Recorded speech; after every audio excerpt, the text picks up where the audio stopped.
Olá, meus irmãos, graça e paz da parte de Deus, nosso Pai e Pai de nosso Senhor Jesus Cristo. Nós começamos na nossa igreja Corandel uma série de mensagens intitulada Mandamentos ou Sugestões.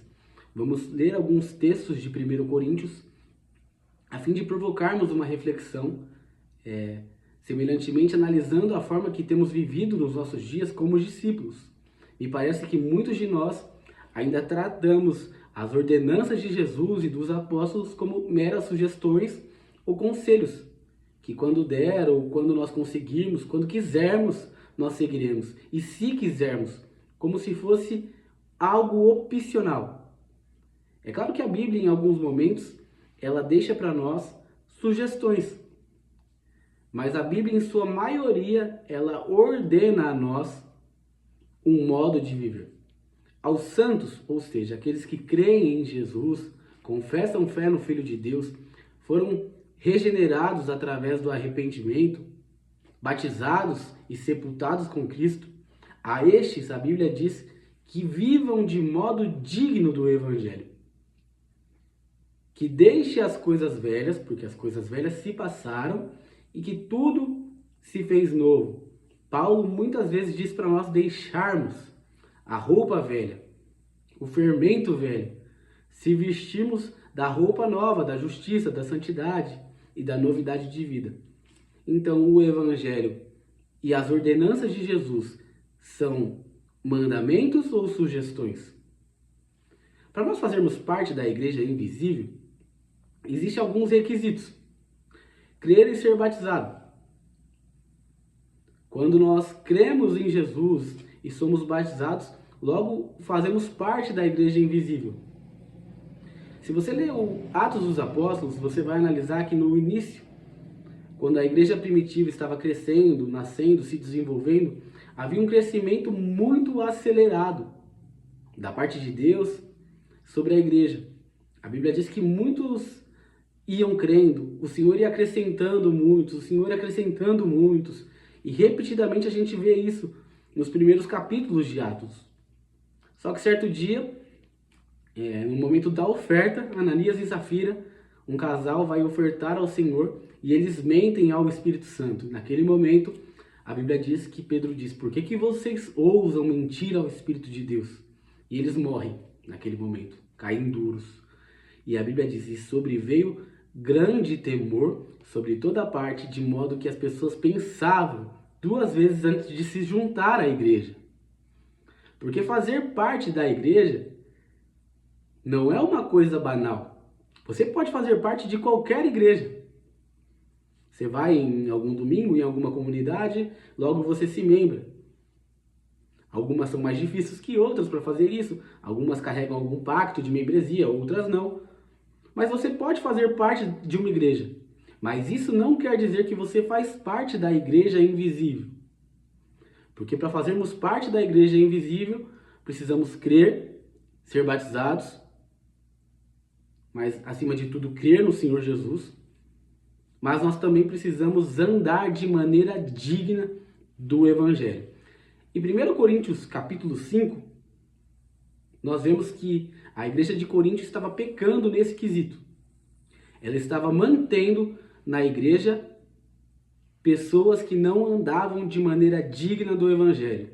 Elas estavam mantendo na comunidade, como se nada tivesse acontecendo, sem o mínimo de tristeza por ver irmãos tendo uma vida frequentemente pecaminosa, conscientemente pecaminosa. É claro que quando fazemos parte da igreja, isso não quer dizer que não pequemos mais. Tanto que a salvação, ela não depende do nosso desempenho. Se a salvação, para que ela fosse concluída em nós, dependesse de a gente parar de pecar, a gente não conseguiria ficar salvo nem por meia hora, porque nós vivemos em constante pecado, infelizmente. Mesmo que às vezes não no corpo, nós pecamos na mente, pecamos interiormente. Então não é sobre o pecado que Paulo está falando em 1 Coríntios capítulo 5, nós vamos ler. É sobre um pecado insistente, sem arrependimento, sem disciplina da igreja, sem correção. 1 Coríntios capítulo 5 diz: é relatado frequentemente que há fornicação entre vós, e fornicação tal que ainda nem entre os gentios existe, de modo que alguém possua a mulher de seu pai. E vós estáis convencidos, e não vos haveis entristecido para que fosse tirado do meio de vós o que fez essa ação. Então Paulo ele diz, ouve-se frequentemente algo sobre vocês, tem fornicação no nosso meio. O que tem ouvido hoje? O que se tem ouvido da igreja, no geral? Ou daquilo que se diz igreja? O que se tem ouvido da nossa igreja? Ouvem-se coisas boas, que a gente está vivendo em santidade, crescendo na palavra, no temor da palavra, em comunhão, ou se ouve coisas como desse tipo? A primeira aplicação é essa, o que se ouve de nós? E Paulo ele diz, ouve-se frequentemente, ou seja, é repetido, de modo que até estava trazendo escândalo para o evangelho, escândalo para o nome de Jesus, porque ouve-se frequentemente que aquele que se diz irmão, que se diz discípulo, está em frequente fornicação e incesto. Mas a escritura aqui não está falando só de fornicação ou incesto, esse era o problema específico da igreja de Coríntio. Paulo mais para frente fala da avareza, da idolatria, de um coração duro, mentiroso, hipócrita. Ele vai falar mais para frente acerca desses outros pecados que podem ser insistentes no nosso meio. Como eu disse, é impossível que não haja pecado entre nós, mas não esse pecado consciente e repetido. Aqui Paulo está tratando de um pecador persistente, sem arrependimento, de uma igreja tolerante, porque ele diz assim, vocês estão convencidos, não estão tristes para que fosse tirado do meio de vós o que fez essa ação. Ou seja, uma igreja tolerante, que está convencida ainda que está fazendo o correto. Aqui nós não julgamos ninguém. Aqui nós não podemos julgar. Hoje se ouve muito isso no meio da igreja. Aqui nós não podemos julgar, aqui nós não julgamos, aqui você é aceito. Não, aqui você não é aceito. Aqui você é aceito se você estiver sobre a graça de Jesus, andando debaixo da graça de Jesus, seguindo os mandamentos de Jesus com sinceridade e verdade e temor do Senhor. Exatamente aquilo que Deus quis resgatar ali quando houve-se a morte de Ananias e Zafira. A Bíblia diz que sobreveio sobre o povo temor. E é importante que haja temor no nosso meio. As pessoas deveriam pensar duas vezes de fato em fazer parte de uma igreja, porque fazer parte de uma igreja diz a respeito de bênçãos incontáveis, mas também diz a respeito de um modo digno do evangelho no nosso viver. E Paulo ele continua. Eu, na verdade, ainda que estando ausente no corpo, mas presente no espírito, já julguei, ou seja, não julgueis, está errado. No que se diz a respeito da santidade, da pureza da igreja, aqui a gente está falando de pessoas que se diziam irmãos.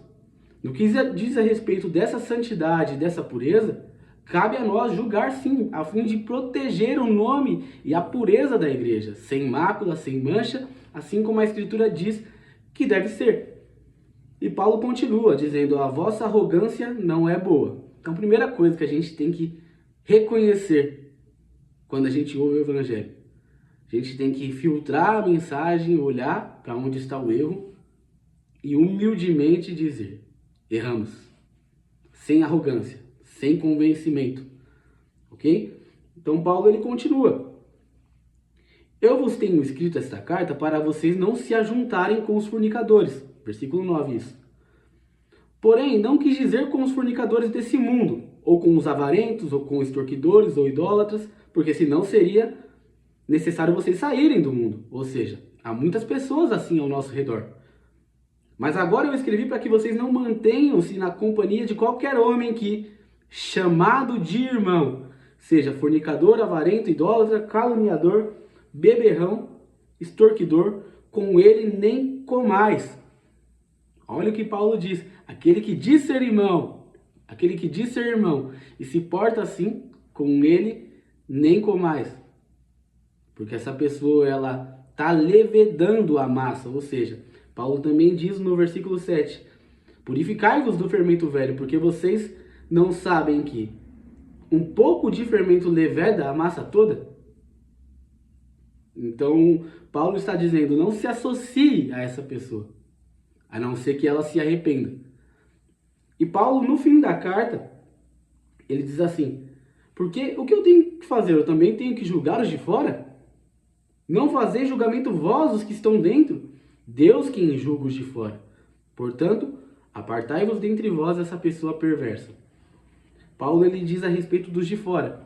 Os de fora quer dizer aqueles que não creem ainda e ainda não fazem parte da igreja invisível de Jesus Cristo. Esses nós não temos que julgar, é Deus quem julga. E hoje nós fazemos o inverso como igreja, nós julgamos os de fora. Nós queremos santidade dos de fora, quando é impossível, porque eles ainda não carregam o Espírito de Deus. Nós queremos justiça dos de fora, o que é impossível.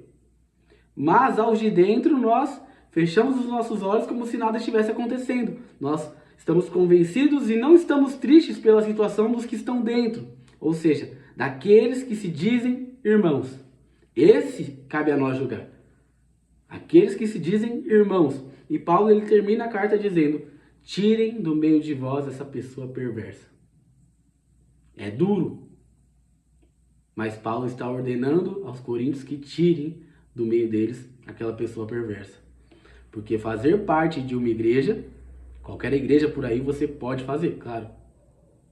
Mas a igreja de Jesus, a igreja invisível, a igreja que será noiva eterna de Jesus, essa igreja nós precisamos andar em sinceridade, em verdade, em verdadeiro laço cristão, corrigindo mutuamente uns aos outros, porque precisamos dessa correção para que andemos em santidade.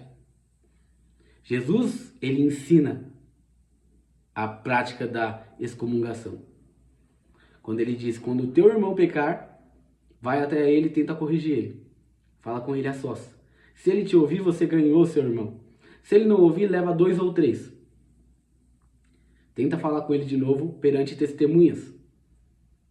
Se ele não ouvir vocês 3, você leva ele até a igreja. Ele não ouvindo a igreja, você expulse ele do meio de vocês e tratem ele como pagão. Ou seja, ele não é mais um irmão.